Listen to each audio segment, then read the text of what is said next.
Kasih sayang Allah luar biasa.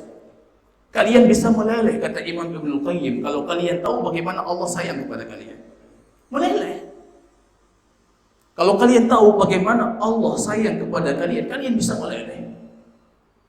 Cukup pembuktiannya Allah menjadikan pintu surga itu 8, pintu neraka itu 7. Peluang kebaikan untuk kita itu lebih besar Allah berikan dibandingkan peluang keburukan.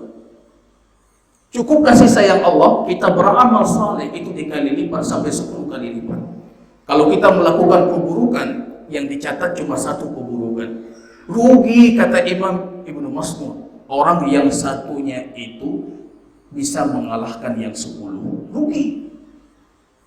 1 kebaikan dikali 10, 1 keburukan dikali 1. Tapi besok di hari kiamat yang 1 ini lebih berat, ini rugi. Saya merugi kalau kondisi saya di hari kiamat seperti ini.